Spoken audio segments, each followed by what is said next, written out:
Hello, Kevin here. This is another video specifically for the Rivertones Chorus. Hi guys again.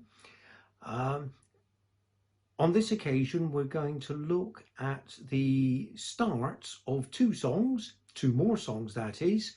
We're going to look at the start of One More Song and also the start of To Make You Feel My Love.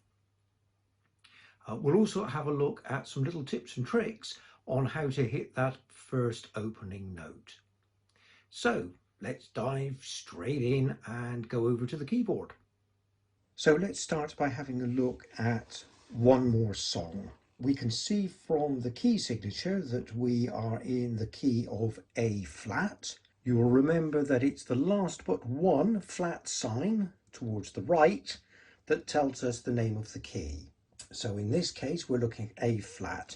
The notes being A flat, B flat, C, D flat, E flat, F, G,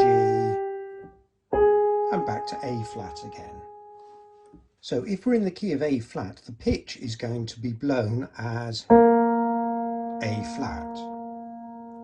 The tenors are required to sing the note E flat, which is in this case the fifth, 5 notes higher. So we have 1, 2, 3, 4, 5.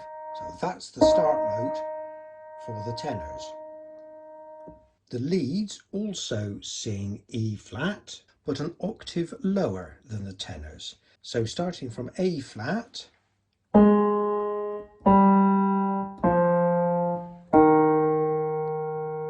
if you like, 8, 7, 6, 5. So, start note for leads, start note for tenors. The baritones get to sing the root note, so that's nice and easy. That's the baritone note, that's the pitch note, A flat. The basses have a long way to go on this one. The basses go all the way down to C below the A flat that is blown as the pitch. So this is going to give us 8, 7, 6, 5, 4, 3. So that's the first note for the basses. Now if we play those notes together, C, E flat, A flat and E flat,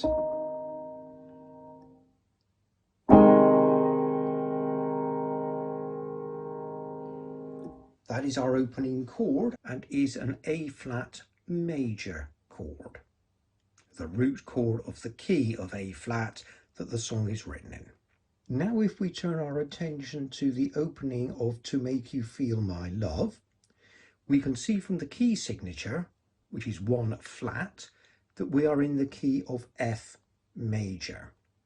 You'll remember that we had to learn that the key signature with only 1 flat was F major. For the first time here, however, we have an occasion where not all of the parts start at the same time on beat 1. This means that as each part joins in, the chord that we sing gradually builds. This is called a bell chord. In this song, the root note, blown as the pitch, will be F. That's the note as sung by the basses. The tenors also sing F, but an octave higher. To get there, we will go from the pitch note 1, 2, 3, 4, 5, 6, 7, 8. The leads are going to sing the note C, which is 5 notes up, hence we're going to call it the fifth.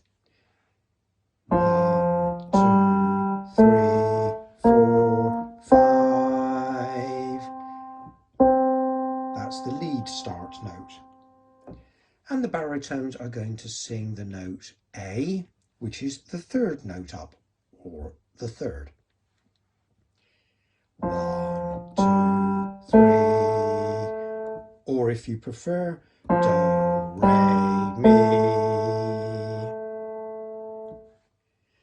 Now if we take all of those notes together and we play the F, the A, the C, and then the higher F of the tenors, we play those notes together. By now you probably won't be surprised to know that that is the sound of an F major chord, the root chord, the key chord in the key that we're playing.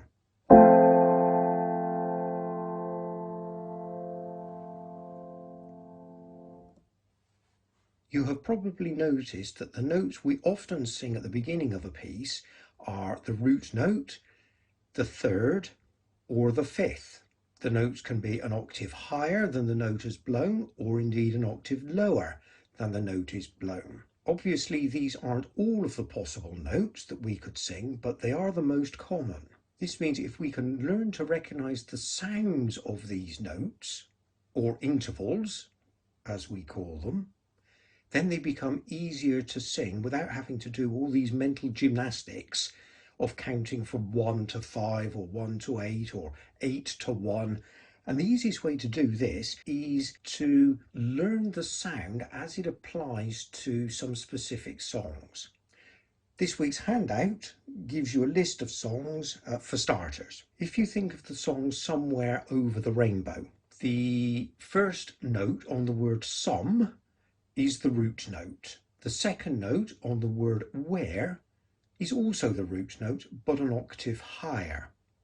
So if you sing to yourself the opening word, somewhere, you will automatically, because you know the song, sing those two notes an octave apart. So let's just try that. If we take a root note as C,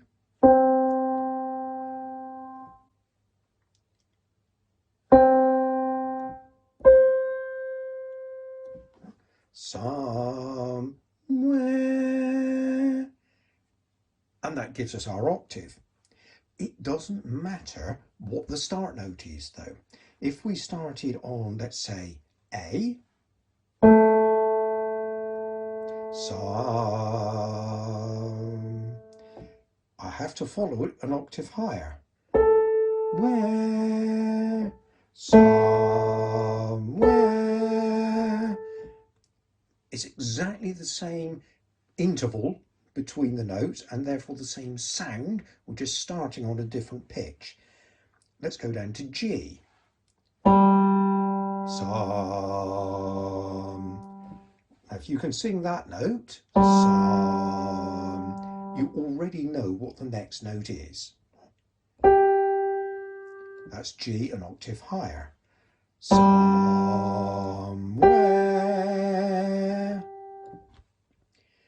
Let's try one more. Let's go for B flat. Some. You sing that note, you can sing an octave higher. Somewhere. So you can see it doesn't matter which note we start on, the distance between them and therefore the overall sound of the note will remain the same. So if we need to sing a note that is an octave higher than the note blown, rather than counting 1, 2, 3, 4, 5, 6, 7, 8, it can be much, much quicker to think Somewhere Over the Rainbow. Somewhere, and away we go. The same applies with all of the other intervals. We've done the root note going up. Let's look at the third going up and look at two notes that do that. Let's take one of the songs, Morning Is Broken. How about that? Morning. We can do it in any other key we like. We could start on G. Morning, or E.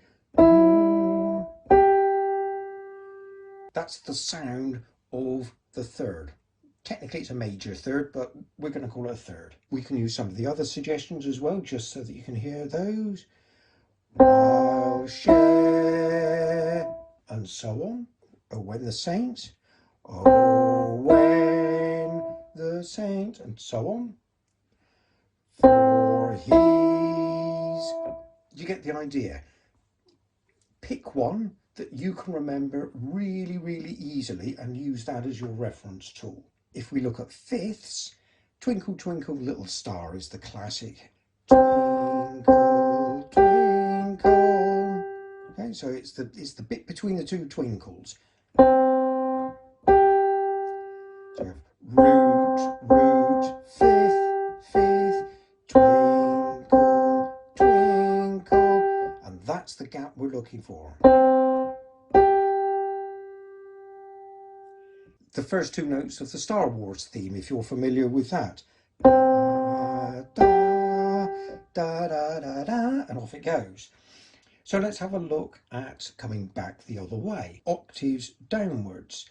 Let's take There's No Business Like Show Business, and it's the notes on the words no and biz that we're interested in. There's no business, no business. That's the octave coming down that we're interested in.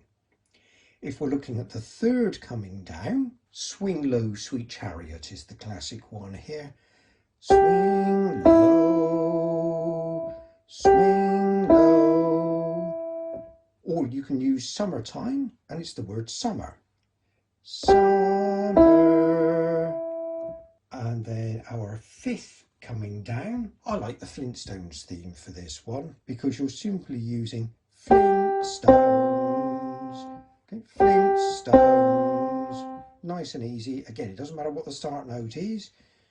Flintstones, Flintstones. Pick something that helps you to remember them. Don't try and do them all at once, but pick one and see if you can get that one really under your belt. I'd suggest start with Somewhere Over the Rainbow. Remember that went somewhere.